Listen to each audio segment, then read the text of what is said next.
UAE यानी संयुक्त अरब अमीरात, वो देश जहां सोने की, सुविधाओं की, ऐशो आराम की, गगनचुंबी इमारतों की, तेज रफ्तार गाड़ियों की तो कोई कमी नहीं है, लेकिन हर तरह से समृद्ध ये देश पानी के मामले में बहुत गरीब है। वहां एक भी नदी या झील नहीं है। एक ऐसा देश जो रेगिस्तान के बीचों बीच बसा है, लेकिन वहां के गोल्फ कोर्स और वाटर पार्क देखकर लगता है जैसे पानी की कोई किल्लत ही ना हो।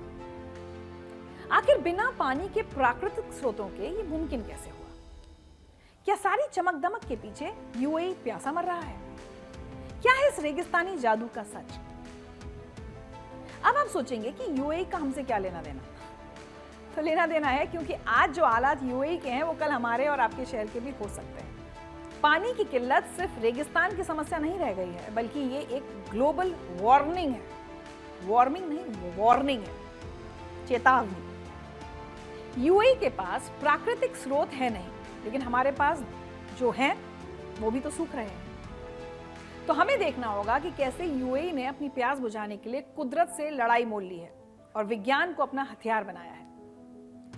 वो समुद्र के खारे पानी को पीने लायक बना रहे हैं। इसे डिसैलिनेशन कहते हैं। आपको जानकर हैरानी होगी कि पूरी दुनिया में जितना भी समुद्र का पानी पीने लायक बनाया जाता है, उसका अकेले 14% हिस्सा यूएई में बनता है।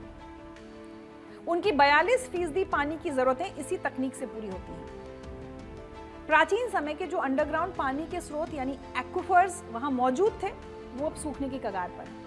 उनका इतना तेजी से दोहन हुआ है कि अब उन पर निर्भर रहना खतरे से खाली नहीं है। इसीलिए अब यूएई ने एक नई रणनीति अपनाई है, पानी की एक एक बूंद का हिसाब रखना। वहां गंदे पानी को भी बर्बाद नहीं किया जाता। सीवेज के पानी को ट्रीट करके उसे साफ किया जाता है और फिर उसका इस्तेमाल खेती, पार्कों की सिंचाई और फैक्ट्रियों में होता है। सरकार का लक्ष्य तो यह है कि 95% ट्रीटेड पानी को दोबारा इस्तेमाल यानी रीयूज किया जा सके। ये एक बड़ा बदलाव है, जहां वेस्ट को वेल्थ समझा जा रहा है।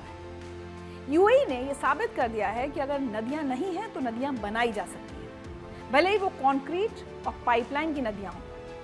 हालांकि ऐसा नहीं है कि वहां कुदरत बिल्कुल मेहरबान नहीं है। वहां वादियां हैं जो सूखी नदियों की घाटियां होती हैं। जब कभी पहाड़ों पर बारिश होती है तो पानी बहकर इन वादियों में आता है और कुछ समय के लिए वहां तालाब बन जाते हैं। ये पानी धीरे धीरे जमीन के नीचे जाकर ग्राउंड वाटर लेवल को रिचार्ज करता है, लेकिन ये काफी नहीं है। दुनिया को सिर्फ दुबई की चकाचौंध दिखती है, लेकिन सरकार जानती है कि अगर कल को कोई बड़ी इमरजेंसी आ गई तो प्यास वहां की सबसे बड़ी दुश्मन होगी। इसलिए वो बड़े बड़े रेजर्वॉयर्स बना रहे हैं जहां इमरजेंसी के लिए पानी स्टोर किया जा सके। उनका टारगेट है कि 2036 तक पानी की कुल मांग को 21% तक कम किया जाए। ये सिर्फ सप्लाई बढ़ाने की बात नहीं है, बल्कि डिमांड घटाने की भी कोशिश है, जो अपने आप में एक कड़ा फैसला है।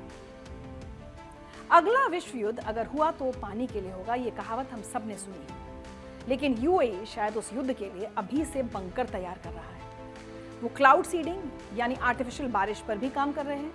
आने वाले वक्त में हम देखेंगे कि कैसे रेगिस्तान में इंसान अपनी जिद से हरियाली बनाए रखता है। क्या ये मॉडल हमेशा के लिए टिकाऊ है? ये तो वक्त बताएगा, लेकिन फिलहाल ये दुनिया के लिए एक केस स्टडी जरूर है। यूएई ने हमें सिखाया है कि अगर कुदरत साथ ना भी दे तो इंसान की इच्छा शक्ति और तकनीक मिलकर रेगिस्तान में भी जीवन खिला सकते हैं।